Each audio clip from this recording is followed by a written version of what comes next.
qoftë se hidhet një raket nga Irani dhe po themi kapet në radarët e Greqisë dhe është nisur për Shqipëri, mendoni që Greqia do e lëshoj një antiraket për të mbrojtur Shqipërinë?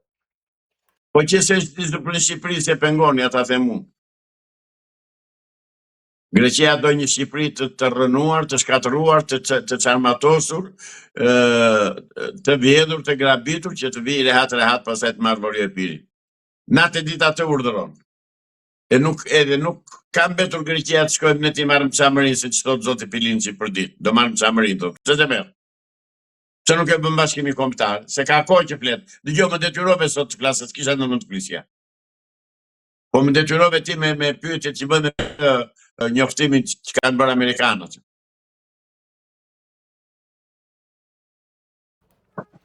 Zoti Islami, çfarë po ndodh realisht në luftën në linjën e mesme, pasi duket sikur ka një dyzim të Donald Trumpit lidhur me këtë luftë dhe në fakt në plan të parë duket sikur është futur në luftë, por nuk po din çfarë të bëjë me këtë luftë. Zotri, Donald Trumpi është shitur kokë e këmbë te Izraeli dhe në fakt Amerikën e kanë pushtuar çifutut. Donald Trumpi bën tërësisht politikën e Netanyahut. Ajo që më jep shpresë mua dhe që më ngroh pak lidhur me Amerikën dhe me Izraelin është që Kongresi Amerikan dhe Senati Amerikan ka bërë të tëra ato veprimet që Donald Trumpi të shkarkohet. Dhe në dorë që do bëhet zgjedhje për në Kongres, Trumpi nuk e votojnë më. Ngritur 10 milionë sa amerikanë që protestojnë kundër politikës Trumpit. Pra, kjo nuk është pak. Ai është tradhtari i Amerikës. Ai është shërbëtor i Rothschildëve, i Rockefellerëve, i gjithë atyre kriminalëve me emër në botë, kriminalëve më kriminalë se sa çdo lloj kriminali tjetër në histori, që bëjnë e kanë prur Amerikën në këtë ditë që po vërtet djemtë e Amerikës për interesat të çifutëve të Izraelit, për të bërë Izraelin e madh. Kam shpresë se Kongresi Amerikan do ta rregullojë këtë punë, do ta eliminojë. Si është situata e kësaj lufte? Keni shpresa që mund të ketë një armë pushim, pasur parasysh dhe dërgimin e trupave toksore që Donald Trump ka urdhëruar dritlindjes? Do zoti të dërgoj trupa këmbësore atje, atë pres. Që ti thyej hundë tamam Trumpi. Se Irani nuk pushtohet zotëri. Po dërgoj trupa këmbësore atje, atëre Irani u çlirua. Avokat, kemi parë ca raketa në fakt kohët e fundit të Iranit, raketa të çuditshme, pasi në momentin që janë afër, po themi, takimit me tokën, bëj një përdredhje në ajër duke u shmangur dhe sistemit antiraketor të Izraelit. Çfarë teknologjia është kjo dhe deri ku ka shkuar Irani me prodhimin e këtyre raketave? Por këto duhet pyetur specialistët, jo mua. Unë nuk jam specialist, unë flas me ato që shikojnë lajme, me informacione që na vijnë nga rrjetet sociale, me informacione që na vijnë nga njerëzit tanë jashtë shtetit e tjera. Pra, për çfarë raketash janë dhe ku e kanë marrë teknologjinë, kjo dihet. Atje është ka vajtur e gjithë teknologjia ruse, ka dërguar dia ose pardje ka dërguar sistemin e mbrojtjes antiraketore S-400. Ndërkohë kanë vajtur dhe trupa kineze pas sot në lajme, edhe trupa kineze, prandaj them, do zoti që të futet me trupa Amerika atje që të rrafshohet njëherë për gjithmonë Izraeli. Avokat, pse keni kaq mbledh ndaj Izraelit? Bëre pyetje shumë të gabuar. Nuk kam mbledh me Izraelin. Kam mbledh dhe kam urrëtie për agresorët dhe për vrasësit e fëmijëve dhe të grave dhe të pleqve. Ashtu sikurse kisha, të lutem, jo se bëj një pyetje. Izraeli. Po të rrafshohet se është vend agresor. Po të bëhet se s'është se ka vendin atje. Është vend agresor ai, nuk është edhe popull agresor, nuk e ka vendin atje zotëri. Unë kam ato urrëtie që kam për serbët e Miloševićit që dhe sot e kësaj dite janë me mirë atë zhdukur në Kosovar edhe su gjendet na me nishan, edhe aleatët tanë perëndimor nuk ndihen, ato urrejtje kanë se që kanë për çdo agresor, jo vetëm për Izraelin. Në rastin konkret, agresori është Izraeli. Avokata, po i kthehet Izraelit ajo çfarë Izraeli bëri në Gaza? Fal Iranit po. Po e merr mbrapsht. Dhe po e merr mbrapsht me humbje shumë të mëdha që nuk i thonë, nuk i deklarojnë. Izraeli thua se është rrafshuar.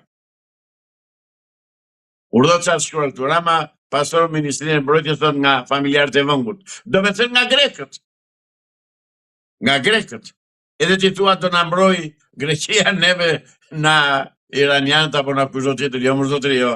Ne Greqia praktikisht na ka pushtuar. E gjithë paraja shkon në Greqi.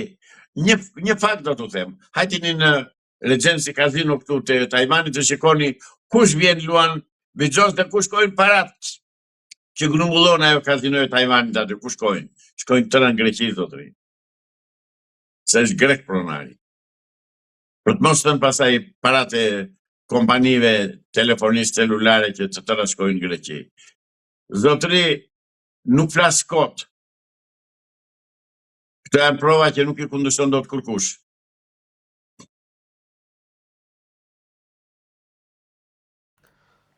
Zoti Islami, lidhur me çfarë po ndodh në Korç, pse është kjo situata atje dhe çfarë po tenton Greqia të bëjë?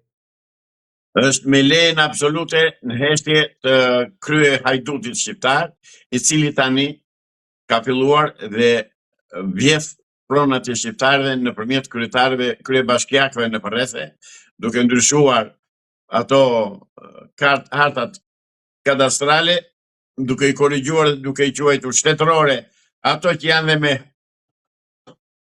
janë dhe me dokument pronësie, me dokumenta serioze të shtetit, dhe ato i heq, i çvleftëson dhe i quajnë shtetërore dhe pastaj i blen në thonjza kryebashkiaku që ka firmë ndërtimi, i blen kryebashkiaku që do që të marrë truall 10.000 metra katrore që ka marrë 6 me sigurisht e shtetin, në fakt ka zot ajo sipërfaqe, e tjera, po këtu s'ke ku tankohesh, sepse kam thënë, drejtësia nuk ka që bën, drejtësia është e vlerë edhe e komanduar nga Edi Rama. S'ka zgjidhje. Prandaj edhe në Korçë e njëjta gjë është. Bene shikojni çfarë thon korçarët në rrjetet sociale, qytetarët që intervistohen. Shikojni. Atëherë kush do merret me ata? Kush do marr hakun atyre? Apo do vej Salihu të bëjë më maç korba Salihu, të mbrojë qytetarët shqiptar. Më kry hajdut se ky tjetri. Ne na kanë jo zotëri, duhet të hapin syt mirë shqiptarët. Partia Komuniste që ka ardhur, që ka marrë emrin rilinje tani në pushtet në Shqipëri, po e shkatërron kombi shqiptar me urdhër të plot të padronëve në Amerikë dhe në Serbi në Greqi. Amerika arri bësejir me çfarë vjedhje dhe krime monstruoze që denocojmë ne ditë për ditë. Ditë për ditë bësejir. Dhe nuk i vjen keq fare, nuk i bë përshtypje fare. Ka vetëm hallin si do u marr parat oligarkëve që çojnë në Amerikë. Ne mendonim që ato parat do t'u jepeshin shqiptarëve. Nuk tani marrën vesh që ato u marr kanë për të vajtur në Amerikë. Atëherë pse na duhet? Jo vëlla, mirë bëjnë. Të vidhni o ti Edi Rama, vidhore zotëri, vidho njeri vidh. Bjerorë shqiptarëve se ty meritojnë këta. Ty meritojnë, mor ty, ky popull meritoj ka tyja. Ty të ka sjell i madhizot xahil këtu për të çlyer ky popull të gjitha dëmet edhe gjunat që ka bërë. Se ky popull është që mbylli kishat e xhamit në 67-ën. Ky popull është që nuk u ndije kur e shpronësoi Enver Hoxha në 45-46-ën, deri në 50 e ca. Ky popull është që pranoi të boshatiseshin dyqanet e Shqipërisë që ngarkuar me florit edhe shkonin konvoj të tëra shkonin në Jugosllavi. Atëherë në vitin 46, 47, 48. Ky popull është që pranonte të mos pritej për Ismail Qemalin deri në 1948. Ky popull është që pranoi Enver Hoxhën të bënte gjitha ato xheza edhe nuk u ndije. Pra pak e ka këtë që i bën ti zoti Edi Rama. Ti jo zoti Stemse, ti një çapaçul po. Ti Llapushi, Palloshi Edi Rama. Ti pak i bën këtij populli. I bën shumë pak. ky meriton më shumë, më keq akoma. Po atje ku gjendet bëjnë, të paktën atje ku merrem unë me çështjet gjyqësore, nuk hyn dot asnjë burr deri tani. Deri tani nuk hyn dot. Dhe të përpiqen sa të duan. Dhe të bëjnë presione sa të duan e nga të duan. Para ligjit, se fatkeqësisht ligji është me mua. Këta shkelin ligjet e thonë e di unë, thotë. E dua unë, thotë, që shpronën shtetërore, thotë edhe pikë. Ore zotëri, na mos shiko ku ke dokumentin e shpronën me zot. Jo, thotë shtetërore, e di unë, e dua unë. Këto të bëj Amerika. Për këto e deshëm Amerikën. Nuk e deshëm Amerikën që të mbronte me çdo kusht komunistët të Shqipërisë që nga Rajestoni dhe sot e kësaj dite. I mbron Amerika komunistët të Shqipërisë. Mos e han sapuni për djathtë shqiptarët. Ne nuk e ham më sapuni për djathtë. Na gënjyen një herë në 91, 92, 93, e po tham diçka do bëj. Kur pam që në Shqipëri e morën pushtetin po komunistët dhe e mbajnë po ata, atëherë pse më duhet kjo Amerikë mua? Të më thotë pse më duhet. Cila është leverdia që kemi në Amerika deri tani? Se deri tani na ka ngopur me luk bosh. Deri tani na ka ngopur me luk bosh. Kështu. Zoti Islami, a mund të futet ushtria greke në Korçë, pra në jug të Shqipërisë? Kur ti doj qefi, kush do ta ndaloj? Dalë më dalë. Kur e bëj një pyetje vetë, kush do ta ndaloj? S'kemi ushtar ne, s'kemi ushtar? Kenya 5-6.000 ushtar, profesionist, quajtu.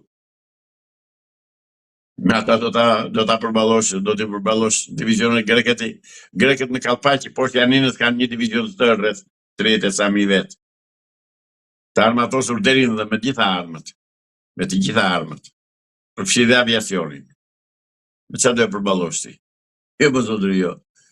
Greket deri tani nuk vinë se si lën ata amerikanët, ne miq tanë amerikanë që për interesat të tyre nuk e lejojnë Grekun të vijë këtu.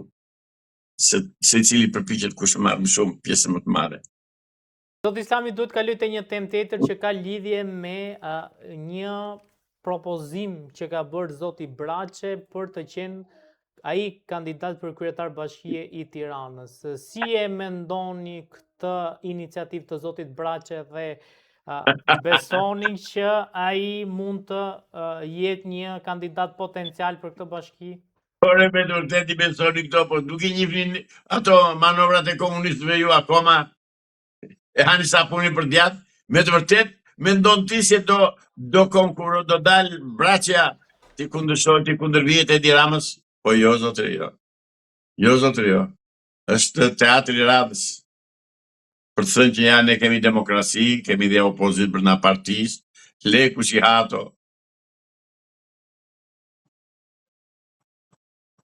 Po për këtë përplasjen që ka ndodhur mes Piropalit dhe zotit Rama, edhe kjo është lojë apo është një përplasje reale?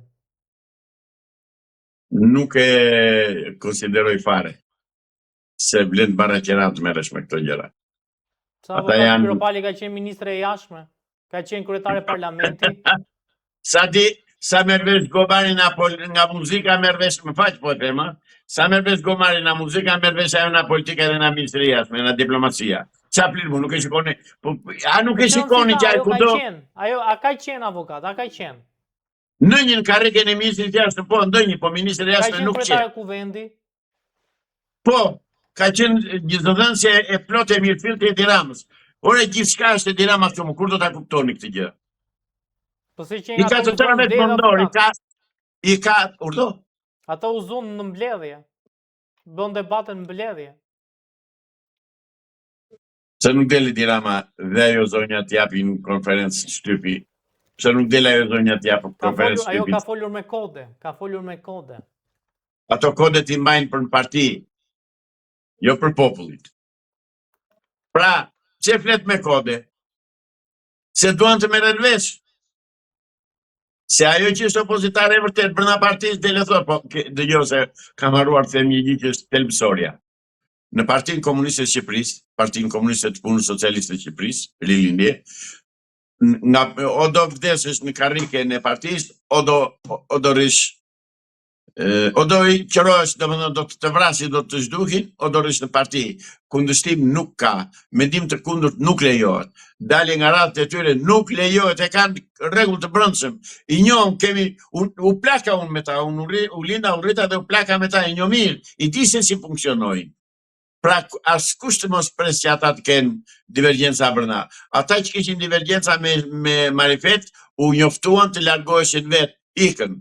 Të gjithë ish profesorë, ish diplomat, u larguan se e pa se kush bindën pushtet, u erdhi dhe njoftimi ande nga Matan Oqeani që mos u ndjeni se kjo punë do bëhet si themi neve, u bë si thanë ata, ashtu i ke të marruar, të vdekur, të pakallur, edhe Shqipëria sot është në dorë të mafjes komuniste.